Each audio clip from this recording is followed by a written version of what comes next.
Assalamualaikum warahmatullahi wabarakatuh. Halo semuanya, perkenalkan nama saya Arika Naura Kuratu Hayata dengan NIM 100111182328016. Jadi hari ini saya akan menjelaskan materi tentang aktor kebijakan. Oke semuanya, ini adalah bahasan kita yaitu aktor kebijakan yang dibuat oleh Pak Rudi Chandra SKM MKM. Lalu ini ada introduction-nya. Baiklah semuanya, kita akan masuk yaitu siapakah aktor kebijakan. Menurut Nos et al. 2006, yaitu orang-orang yang memiliki kepentingan dan dipengaruhi isu strategis atau masalah kebijakan yang berkembang, termasuk pula pihak yang memiliki kekuatan untuk mempengaruhi isu atau masalah tersebut. Lalu, menurut Bush et al. 2012, yaitu semua pihak berkepentingan dan terlihat dalam setiap tahap siklus perkembangan kebijakan.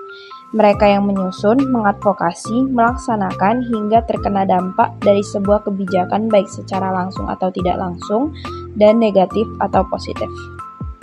Berikutnya ada pelaku aktor. Pelaku aktor dapat dibagi menjadi dua, yaitu resmi atau pemerintah, dan tidak resmi atau non-pemerintah. Resmi pemerintah yaitu contohnya ada agen pemerintah atau birokrasi, terus yang kedua ada presiden atau pejabat negara lain yaitu eksekutif, legislatif, dan yudikatif. Lalu ada yang tidak resmi atau non-pemerintah yaitu contohnya kelompok kepentingan dan partai politik, warga negara individu kelompok yang bisa dipengaruhi kebijakan. Lalu ada fungsi utama keterlibatan masyarakat. 1. Terbentuk kebijakan publik yang lebih baik. Kedua, terjadi kepercayaan yang lebih besar terhadap pemerintah. Dan yang terakhir, adanya demokrasi yang kuat. Berikutnya, keuntungan menggunakan pendekatan berbaris pemangku kepentingan. 1. Dapat menggunakan opini dari pemangku kepentingan yang paling berkuasa dalam membentuk suatu kebijakan tahap awal. Lalu kedua, mendapatkan dukungan dari pemangku kepentingan yang berkuasa. Ketiga, dari komunikasi dengan pemangku kepentingan lebih awal dan lebih sering dapat menjadi lebih paham. Dan yang terakhir, antisipasi dini terhadap reaksi yang terjadi pada masyarakat pada saat implementasi kebijakan tersebut. Oke, kita masuk ke legislatif. Legislatif ditunjuk secara formal dan berfungsi memutuskan keputusan politik secara bebas. Kedua, berhubungan dengan urusan politik sentral, pembuat peraturan dan kebijakan dalam sistem politik. Ketiga, mempunyai peran sentral dan melakukan penetapan perundang-undangan. Kedua, ada eksekutif atau presiden, mempunyai peran penting dalam pembuatan kebijakan publik. Kedua, keterlibatan presiden dalam pembuatan kebijakan dapat dilihat dari komisi presidensial atau rapat-rapat kabinet. Yang terakhir, kadangkala presiden juga membentuk kelompok-kelompok atau komisi-komisi penasehat yang terdiri dari warga negara maupun pejabat-pejabat yang ditunjuk. Lalu ada yudikatif, fungsinya mempunyai kekuasaan pengadilan, menguji kembali suatu undang-undang atau peraturan melalui peninjauan yudisial atau penafsiran undang-undang. Berikutnya ada instansi administrasi. Meskipun terdapat satu doktrin dalam ilmu politik bahwa instansi administrasi hanya dipengaruhi oleh kebijakan yang ditentukan pemerintah, namun saat ini diakui bahwa politik dan administrasi dapat berbaur dan sering terlibat dalam pengembangan kebijakan publik.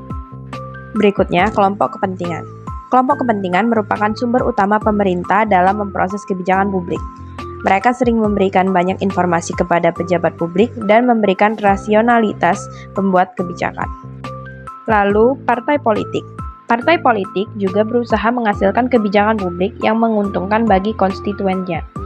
Mereka sering memberikan suara yang berhubungan dengan posisi kebijakan partai. Dan yang terakhir ada individu atau warga negara. Dalam tata normatif demokratik, warga negara mempunyai kewajiban untuk didengarkan dan pejabat mempunyai kewajiban untuk mendengarkannya. Selanjutnya, ada aktor-aktor kebijakan pemerintah di Indonesia. 1. MPR.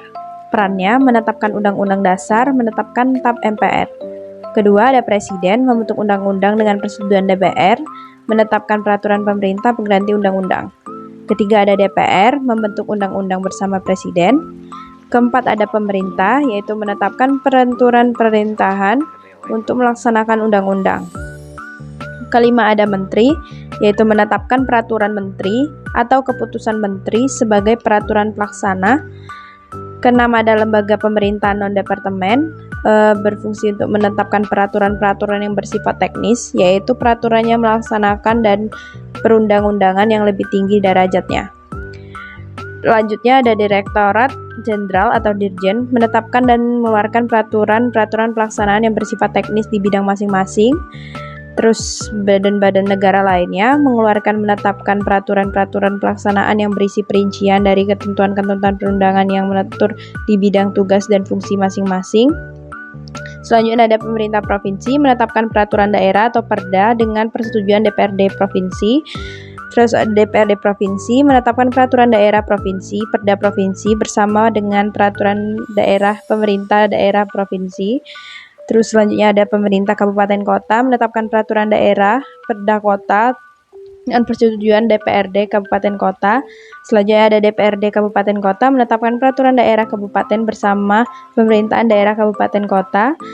Kepala desa atau wali negara menetapkan peraturan dan keputusan desa dengan persetujuan Badan Perwakilan Desa. Dan yang terakhir ada BPD, menetapkan peraturan desa atau keputusan desa bersama-sama dengan kepala desa.